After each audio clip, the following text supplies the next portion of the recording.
Tyson's a very clever fella.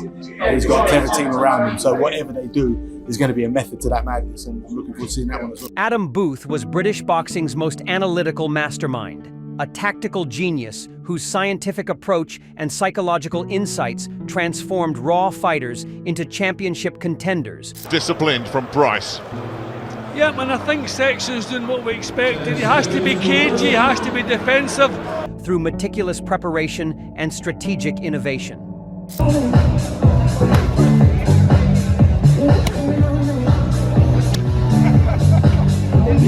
The London-based trainer possessed an intellectual curiosity that separated him from traditional coaches who relied on outdated methods rather than embracing modern training philosophy. Booth's revolutionary techniques emphasized mental conditioning and tactical adaptation that gave his students decisive advantages over opponents who followed conventional preparation routines. His success stemmed from understanding boxing's psychological warfare elements while developing individualized game plans that maximized each fighter's strengths against specific opposition weaknesses. The worst conflicts arose when fighters challenged his authority by questioning proven methods that had produced championship success through systematic application of scientific training principles.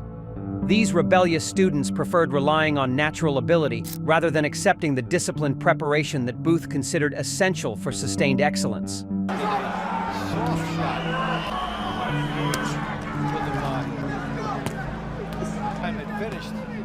Booth carried deep resentments against boxers who wasted their potential through laziness and intellectual resistance while rejecting the educational opportunities that could have transformed their careers through proper guidance and systematic development.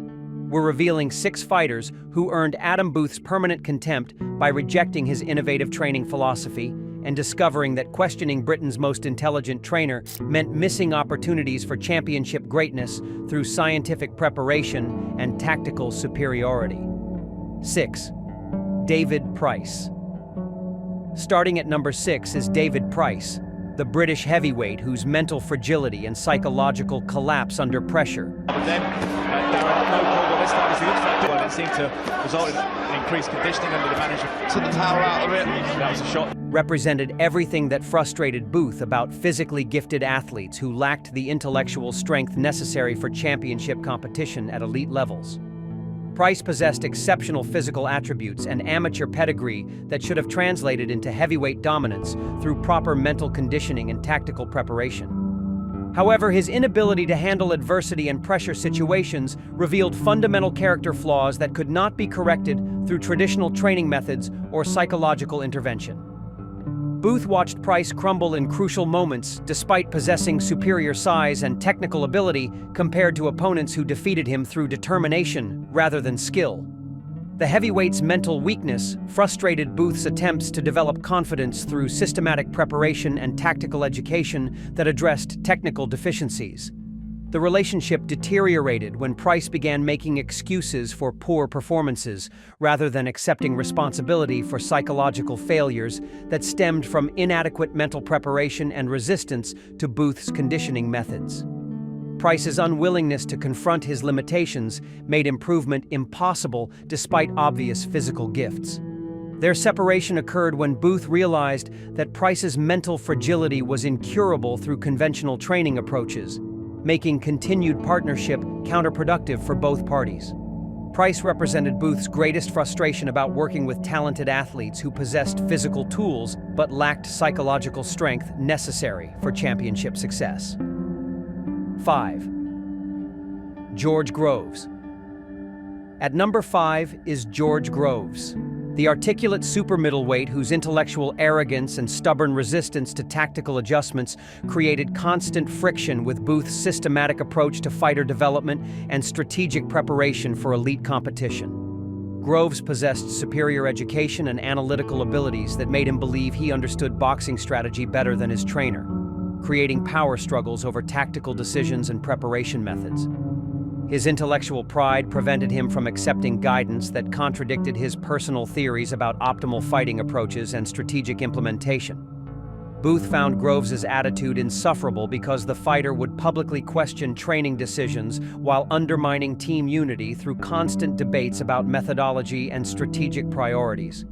Groves treated their partnership like academic discussion rather than recognizing Booth's authority as an experienced professional who understood championship requirements better than theoretical knowledge could provide.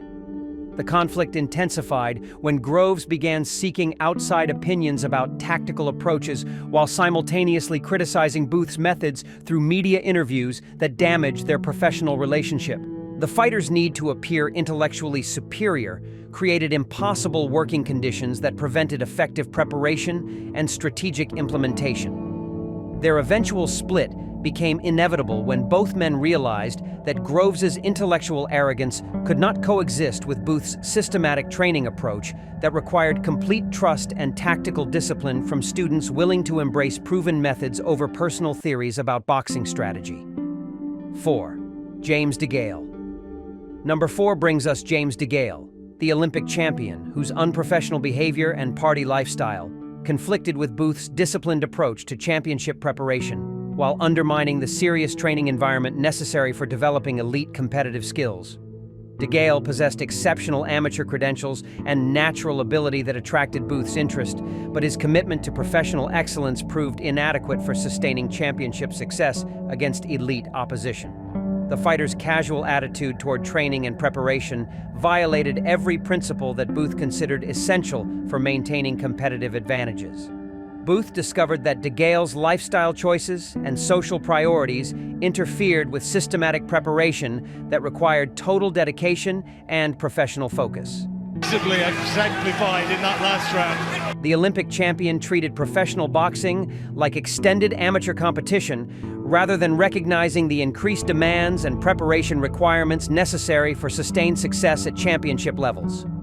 The relationship became untenable when DeGale's unprofessional conduct started affecting other fighters in Booth's stable, who questioned why they had to follow strict protocols while DeGale received special treatment, despite obvious violations of training standards. Booth realized that tolerating unprofessional behavior would damage his reputation and training environment. Their separation occurred when Booth concluded that DeGale's attitude problems could not be corrected through traditional disciplinary measures or motivational techniques, making continued partnership harmful to both the fighter's development and the trainer's professional reputation within British boxing circles. 3. Carl Froch. At number 3 is Carl Froch, the Nottingham warrior whose crude fighting style and resistance to technical refinement frustrated Booth's attempts to develop sophisticated boxing skills that could have enhanced his natural toughness through improved defensive techniques and tactical awareness.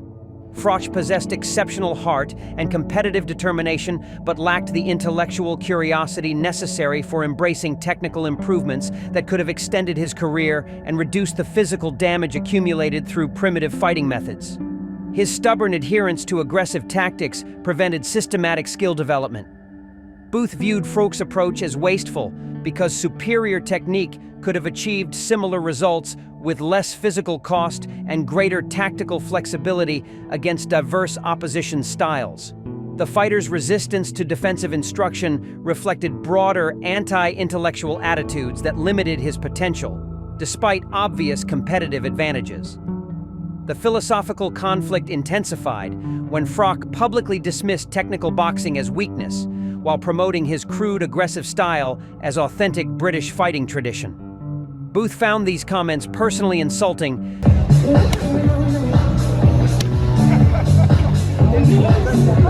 because they attacked the scientific methods that had produced championship success for numerous students willing to embrace systematic improvement.